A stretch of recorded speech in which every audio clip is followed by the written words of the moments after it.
तुम मत भूलो जगदीश।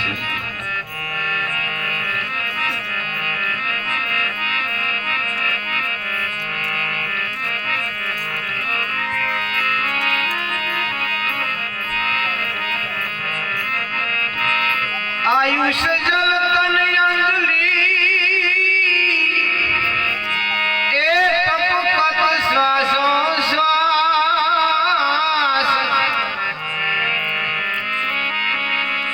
हरि भजा बिनु जात है।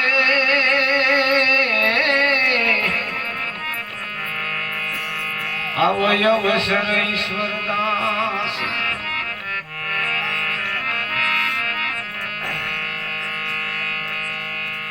बहुत सरस मजानो आजनो प्रसंग गणाय। आवो योग कोई कमाई वाला भागशाली पुरुष ने ज मळे, जीवात्मा ने। शिवरात्रि ना भजन तो थाय, सर्व जग्याए थाय। आजना प्रसंग ने आजनी रात्रि पण जे दिवंगत आत्मा जे आ लोक छोड़ी पंचभूत नु शरीर छोड़ी जे परम धाम नी अंदर जे आत्मा गयो अने एनी तिथि आजनी 12 दिवसनी एवा योगनी आई। विश्वनी अंदर जगतनी अंदर अपना शास्त्रों मुजब कहेवाय छे के रात्रि બે જ આવે। आखा वर्ष में બે જ रात आवे, एक शिवरात्रि અને एक नवरात्रि।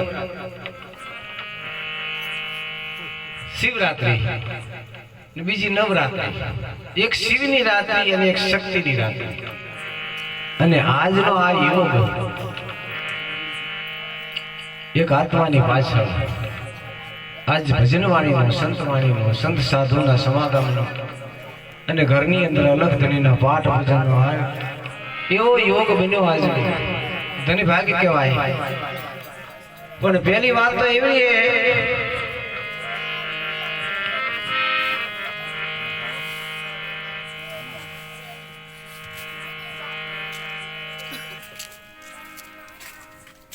पहली कृपा माता पिता की। आ जगतनी अंदर दरेक जीव मानव शरीर लईने અહીં આવ્યા तो मोटा मोटो पहलो उपकार एनी पर कर्यो कोने? आवो देवताओने पण दुर्लभ एवो मनुष्यનું शरीर મળ્યું। એ પહેલી કૃપા કોની?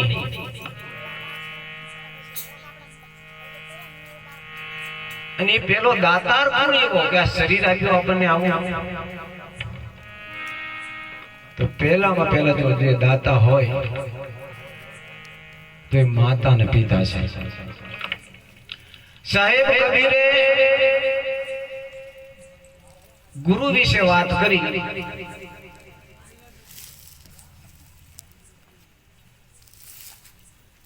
કે આ જગતની અંદર જે જીવાત્મા મનુષ્ય शरीर धारण करीने आवे अने एमां एने गुरु विना कोई काळे एनी मुक्ति नथी। तो कया गुरु द्वारा एनी मुक्ति थाय? तो कबीर साहेबे छठा गुरुनी वात करी। छठा गुरुए जीवात्मानी मुक्ति थाय। पण प्रथम गुरु कोण?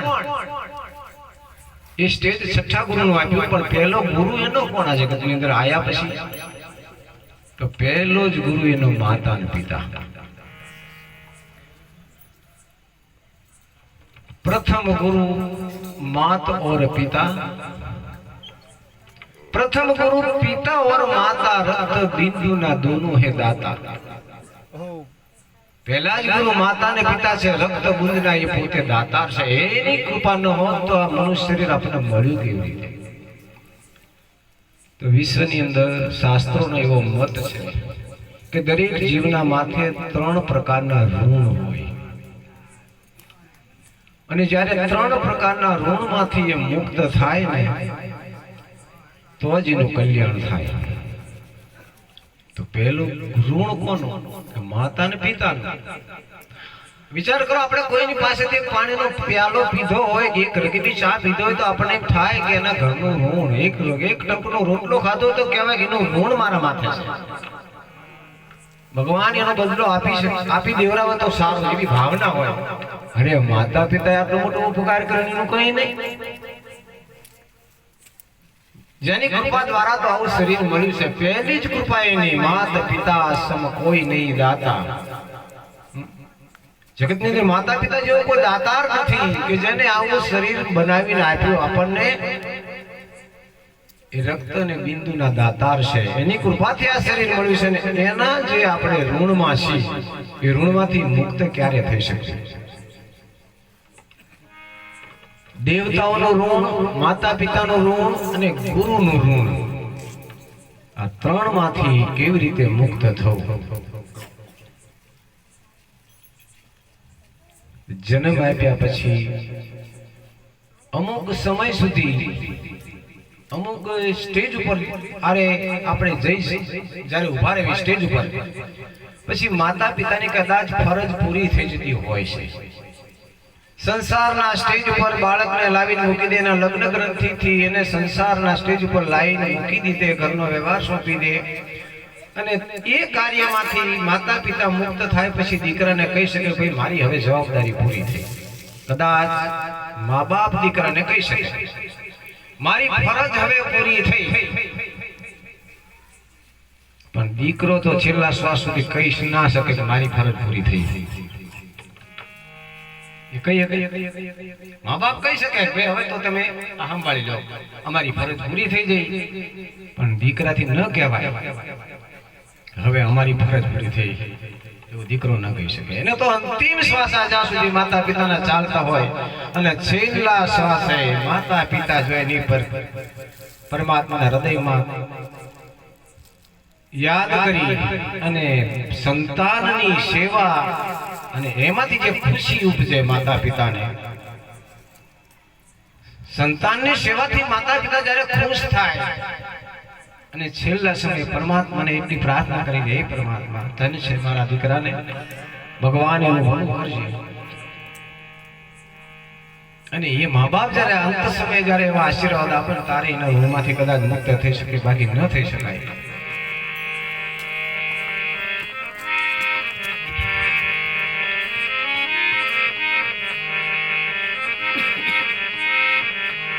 અને એવા આત્માની પાછળ આજે આવો સરસ મજાનો પ્રસંગ કર્યો. આ કુટુંબને પરમાત્મા સદાય સુખી રાખે અને આવો ભાવ અને પ્રેમ આપે. સંપત્તિ ઘણી હોય પણ સંસ્કાર ન હોય તો કરવાનું શું? ગમે એટલી સંપત્તિ હોય પણ સંસ્કાર ન હોય તો શું કરવાનું? એ સંપત્તિને શું કરવાની? પણ પરમાત્મા જો એવી સદબુદ્ધિ આપે અને એવા સંસ્કારો આપે કે સદાય માટે આવો આનંદ, જા ઘરે કથા કીર્તન નહીં સંત બીજબાના, તે ઘરે જમડે ડેરા દિયા સાંજ પડે ને સમસાના. જે ઘરની અંદર ભજન ન થતા હોય, કીર્તન ન થતા હોય, સંત સાધુના જ્યાં ઉતારા ન થતા હોય, તો કબીર સાહેબ કહેતે તો સાંજ પડે ને સમસાન જેવું કહેવાય ઘર. ભગવાન એવી પરમાત્મા એવી કૃપા કરે સર્વના ઉપર કે આવો ભાવ એમને પ્રગટ થાય, આવો પ્રેમ થાય સંત સાધુ ભક્તો પ્રત્યે, પરમાત્મા પ્રત્યે આવા શુભ કાર્યો એમના દ્વારા થાય. અને એટલા માટે મહાપુરુષો સંતો આપણને આ મનુષ્ય દેહની ઉત્તમતા મહત્તા સમજાવતા એવું કહે છે ભાઈ તું અહીં આવ્યો છો ને જગતની અંદર તો કઈ ઘડી સ્મરણ કરી લે. અને આવું સ્મરણની જ્યારે જેને ચોટ લાગે, જો ઇસ્લામની અંદર બુખાર દેશના બાદશાહ જેની પાસે એટલી સંપત્તિ હતી, બલક બુખારો દેશના બાદશાહને કવિઓએ એ સંપત્તિનું વર્ણન આપતા આપતા કલમ નીચે મૂકી દીધી કે આની સંપત્તિનું વર્ણન આવે આપણે કેમ કરીને આપીએ. જેમ હિન્દુસ્તાનની અંદર ભરતરી મહારાજ વર્ણન કવિઓએ આપ્યું, 92 લાખ રૂપિયા રાજા માળવો, 18 લાખ ઘોડાની ઘોડાને આ બધું વર્ણ્યું એમને. એમ બલખ બુખારો દેશના બાદશાહને પણ આટલી મોટી સંપત્તિ હતી, જેને 13 લશ્કરનો ધણી બોલાય એવો એ બાદશાહ શહેનશાહ હતો. એટલી અઢળક સંપત્તિની અંદર આળોટતો અને એક વખતે બાદશાહનો લશ્કર લઈને નીકળ્યો, જેની પાસે એવડું મોટું લશ્કર હતું. ઇતિહાસ એવું કહેશે કે બલખ બુખારો દેશના બાદશાહનું લશ્કર લઈને નીકળે અને રસ્તાની એક સાઈડમાં એક તુંબડાને હોલ પાડીને મૂકી દો ને એનું રજકણ ઉડીને લશ્કર નીકળે, રજકણ ઉડીને તુંબડું ભરાઈ જાય. એવા 13 તુંબડા ભરી જાય, એવો 13 તુંબા લશ્કરનો ધણી બોલાય. અને આવો બાદશાહ એક વખત એનું લશ્કર લઈને નીકળ્યો પહાડી પ્રદેશ, રસ્તો બિલકુલ સાંકડો, હામતું લશ્કર નીકળી શકે નહીં, એટલે એક રીતે લશ્કરને લાંબુ કરી દીધું. અને એવું લશ્કર એ ઘાટીવાળા રસ્તાની અંદર, આંકડો રસ્તો એટલે વારાફરતી બધા જતા હતા. કોઈ પેદલ હતા, કોઈ ઘોડેસવાર હતા, કોઈ ઊંટ સવારી પર હતા, અને બાદશાહ પોતે હાથીની અંબાડી પર બેઠેલા. અડધું લશ્કર આગળ નીકળી ગયું, અડધું લશ્કર પાછળ હતું. અને બરાબર એવા ઘાટીની અંદર, આંકડા રસ્તાની અંદર એક ઊંટ પડી ગયો, અહીંયા મરી ગયો. ઊંટ મરી ગયો એટલે રસ્તો બંધ થઈ ગયો, લશ્કર અટકી ગયું. ઉભું રતું લશ્કર હાથી સુધી પહોંચ્યું, હાથી ઉભો રહ્યો. થોડી વાર થઈ એટલે બાદશાહે કીધું, ભાઈ લશ્કર કેમ અટકી ગયું? થોડી વાર થઈ એટલે બાદશાહે હુકમ કર્યો, તપાસ કરો, લશ્કર ઉભો કેમ રહ્યો? બે સિપાહીઓ રસ્તો કરતા ત્યાં જોયું તો લશ્કરનો એક ઊંટ મરી ગયેલો. હાકડો રસ્તો એટલે ઊંટ મરેલો પડેલો વચમાં, એટલે પાછળનું લશ્કર અટકી ગયું. આઈને બાદશાહને વાત કરી કે નામદાર, એક લશ્કરનો ઊંટ વચ્ચે મરી ગયો છે.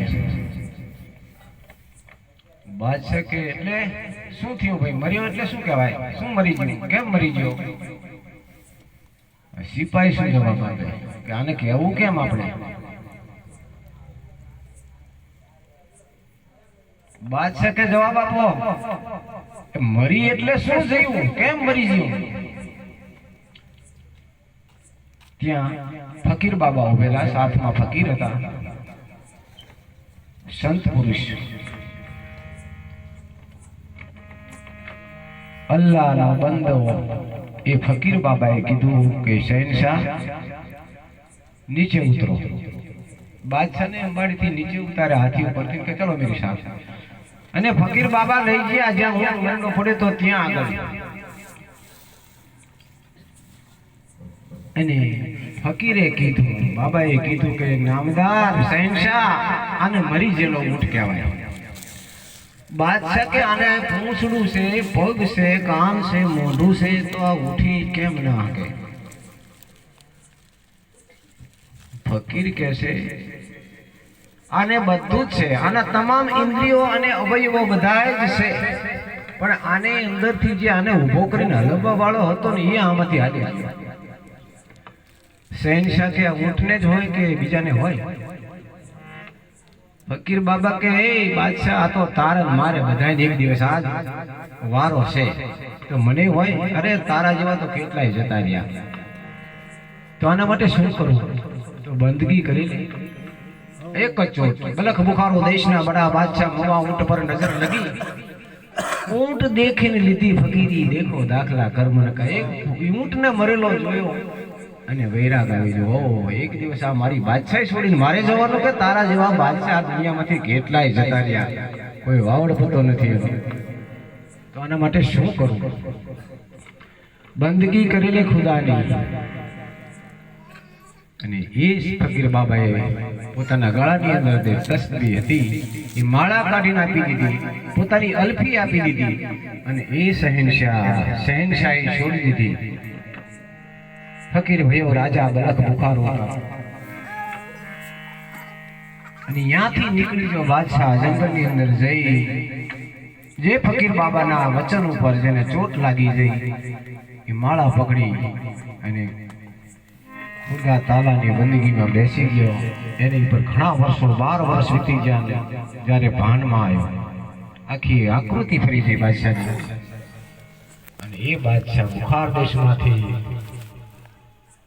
જહાજમાં બેસી આપણા કચ્છના મુંદ્રા બંદરે ઉતર્યા અને ત્યાંથી ફરતા ફરતા ભડિયાદની અંદર આવીને રોકાણા અને જેને આખું જગત હિન્દુ અને મુસલમાન દરેક જેની બંદગી કરે છે જેના ચરણોમાં જઈ દરેક હિન્દુ અને મુસલમાન જેના ચરણે મસ્તક નમાવે છે ગલક બુખારો દેશના ધૂમ બુખારી દાદા એક વખતમાં શહેનશાહ અને એક ફકીરની ચોટ લાગી, એક સંતની શબ્દની ચોટ લાગી અને સમગ્ર સાહેબી છોડી હિન્દુસ્તાનની અંદર આવી બીજા પ્રકારની અને એટલા માટે મહાપુરુષો સંતો આપણને અહીં આયા છે ને મનુષ્ય અવતારની અંદર તો એવું સમજાવે છે કે પરમાત્માનું ભજન કરવાનું કહે છે મહાપુરુષો. સમરી લે તું તો સાચા ધણી નહીં કે હવે તારો નરતન સુધરી જાશે નફાટ ને. સમરી લે ને તું તો હજુ સાચા ધણી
હજી સમરી લે તું તો સાચા ધણી.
તારો વેરાઈ જાશે બધો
હજી સમજી લે ને તું સાચા ધન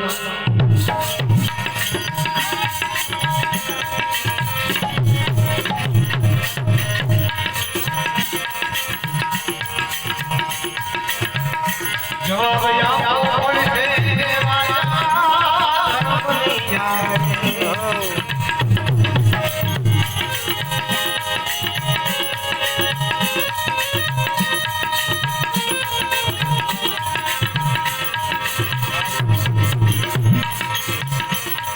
ये जवाब आपको पड़से राजा धर्म दिया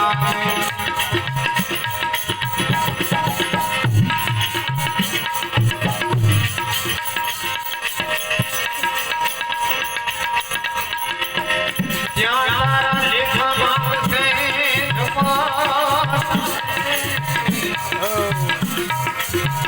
જવાબ આપવો પડશે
काटी नाख के काया मासी कपाट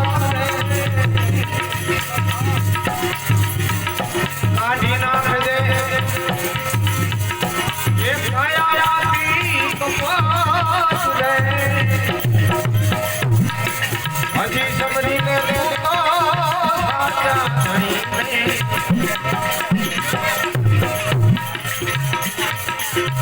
तारो घर तक सुधरी जासे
अवतार पछतारो थासे अज्ञातनो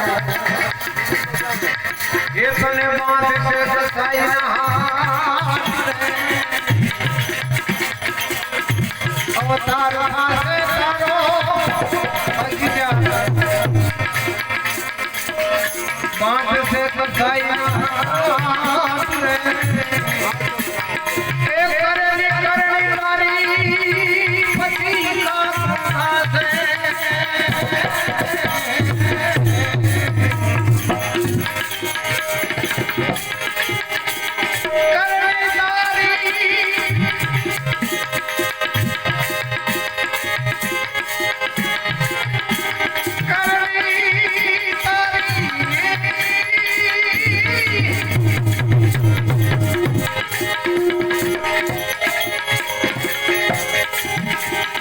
करनी वाली पति का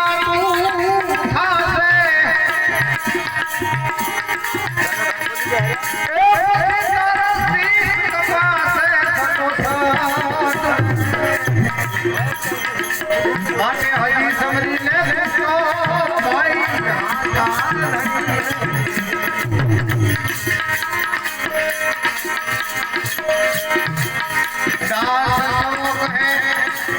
ज्ञान भी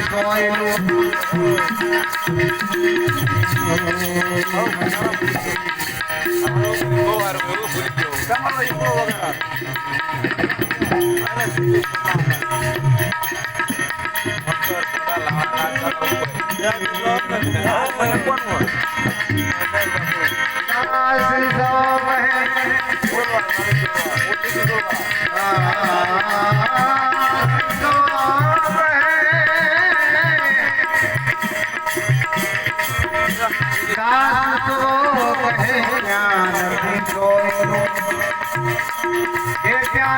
तारा